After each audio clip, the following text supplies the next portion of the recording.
welcome back to Elfo Deco. Today we are going to be making a floral tray, and this is the tray that we will be making. It's made with real flowers, and I will show you exactly how I made this, and all the materials will be linked in the description. So let's get started. This is the Octagon tray mold that we are using for today's project. It is made by me, and I will link the mold in the description if you're interested. There will be a coupon code for YouTube viewers as well. This is a variety pack of dried flowers that I got from Amazon, and for our resin, we have Total High Performance Resin, the slow hardener version. I have a dispenser, so I rarely show the resin on camera, but this is the specific one that I use. If you order the larger kit like this one, I believe it's 1.5 gallons. It comes with calibrated pumps, so that's really helpful. 1 pump hardener and 1 pump resin, no need for a scale or measuring cup. Really simple.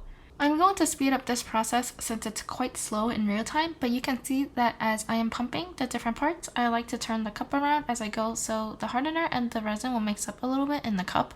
I think this makes the mixing a bit easier as opposed to just measuring all resin or all hardener at once. Do count and keep track how many pumps of each you're using because I know I've lost track and it would be terrible if the piece didn't cure properly. The mixing process will be sped up as well because that's even slower. Do not mix at the speed of this video because you will get a lot of bubbles. And you'll know that your resin is fully mixed when it goes from foggy to clear. You'll notice that as I am mixing, when I started the mixture was really foggy, and now that I'm done, you can see through the cup. There are still bubbles because that is part of the mixing process, but there will be a lot more if we mix really fast. We'll set the resin aside for a bit for the bubbles to rise to the surface, and I didn't open the flowers or clean the mold yet, so let me do that first. While I do that, let me talk a little bit about molds. I've used this mold many times, so it sort of looks matte. You can tell how the inside of the mold is whiter compared to the edge of the mold. The edge is what the original color of the mold should be like when it was first made. Epoxy is a harsh chemical, and using it in silicone molds will deteriorate them over time. But you can still get a shiny finish on your pieces with a top coat. I have a tutorial on my channel if you need some guidance for top coating. I will also be top coating this piece after we demold this, so keep watching for that. For cleaning the mold, just use blue tape to pick up any dust or tiny resin bits that drop into the mold surface. You can use clear packaging tape too, but I prefer the blue tape because I can just easily rip a piece off. And now we are pouring into the mold. And when we're working with molds, if possible, go around the edges to get any of the bubbles that may get trapped in the sides. Sometimes we're doing certain techniques like alcohol inks where we don't want to disrupt the flow, so just leave that. But for a tray like this, carefully taking the popsicle stick and going along the edges can really help bring the bubbles to the surface. Now we're ready to place our flowers. Flowers themselves can introduce a little bit of bubbles into the piece. We are placing them face down as well, so bubbles can get trapped underneath. The flowers are a bit delicate, so carefully press them into the resin to help move any bubbles trapped underneath to the top. Then we can easily use a heat gun to pop the bubbles at the surface. As I mentioned before, this was a variety pack from Amazon, but I don't have the link for it because the Amazon seller changed the listing to use it for a completely different product. You can probably find a lot of these variety packs or dried flowers in general on Etsy or AliExpress for a more reliable source. I like these variety packs because they have several different types of flowers to work with, and the greens as well.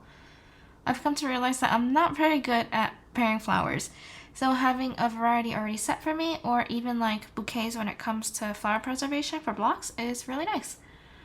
Back to reliable source. The best source would definitely be to dry your own flowers. So I have a flower drying tutorial on my channel, drying flowers with silica gel, that you can check out to learn how to dry your own flowers for your resin art. Once we are done with the flower placement, we are going to let this layer set for several hours and then return for the background layer. When I say several hours, it can range anywhere from 4 to 12 hours depending on when I get back into the resin room to pour, for this specific resin at least. And again, we are using Total High Performance Resin Slow Hardener version. We are using 3 colors for this background layer. We have Mayspring's Mystic Opal and Turquoise, along with a ghost pigment or this white chameleon pigment. It's one I purchased on AliExpress a long time ago, so I don't know exactly what other sellers are calling them. It's definitely a color shifting pigment that's white. We'll put a little bit of the pigment into each cup of resin that I have here, a small scoop measured with the popsicle stick, and mix them up. The resin in these cups are clear, I am just reusing the cups so you can see the colors that were previously used in these. I find it really easy to reuse these paper cups because I can just let the resin cure and it'll be good to use again. Use a heat gun to pop bubbles from the mixing and then we can pour. For this pour, I am following the idea I had for my Milky Way honeycomb organizer, and this is the very first video that I posted. The idea is to pour it as if I was pouring a geode, and as I'm saying this, I have never attempted a geode before. It's definitely on my list, but I'm always afraid to do so. I started off with doing resin on canvas before working mainly with molds, and that didn't turn out too well, so I'm not too confident with resin on a surface. We'll consider this my practice, and I'll definitely attempt a geode with you guys one day. After we pour the colors, give the resin a little swirl to mix up the colors a little bit, and we'll let it cure completely. From my experience, this resin can fully harden in as little as 4 hours, like rock hard, not just bendy enough to demold. But this piece, it was the next day. Look at how beautiful it turned out. The background colors are actually really nice. It's sort of reminding me of a watercolor effect maybe. The mystic opal blended in with the blue and the pink shifting pigment, and it's so pretty. Close up, you can see that matte look that I was telling you about in the beginning of this video. I actually kind of like that matte look sometimes, but we have some spots to patch up, so we'll be doming this. The shine will also make the colors pop more. When we do our top coat, we want to make sure the piece is on a higher surface with none of the sides touching whatever it's placed on. In this case, I am using a measuring cup.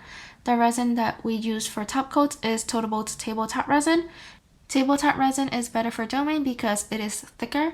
A thin resin has a higher chance of running off the edges and leaving bald spots in your piece. We start off with pouring a little bit of resin in the center of our tray and then dragging it out to the edges. Don't pour too much because it's always easier to add more than to take out. The worst would be when the resin is spilling all over the edges and the back of your piece is unprotected. You can put a layer of Elmer's glue or liquid latex on the bottom of your trays to protect your piece from resin drips. I explain more about this trick in the doming videos on my channel. I will link them for you to check out later. I did speed this part up a little bit so the video doesn't end up too long. If you have any questions, let me know down in the comments. I think top coating is very important, so I want to make sure I'm showing or explaining everything well for you. Here is a close-up shot of the beautiful top coat that we just did. For my top coats, I like to let it cure for 24 hours before I touch it or take it out to take photos and videos. That's just to give it a little more time to harden before I lightly handle it, like now, how I am showing it off on camera for you. Look at how shiny the top coat is.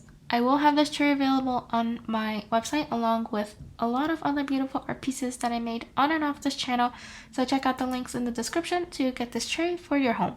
Let's place some trinkets and things on this tray to see it in use.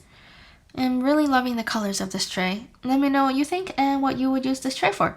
Thank you for watching this video. I hope you enjoyed making this floral tray with me, and if you did, don't forget to like and subscribe, and let me know down in the comments below what you want to see next. I'll see you next time.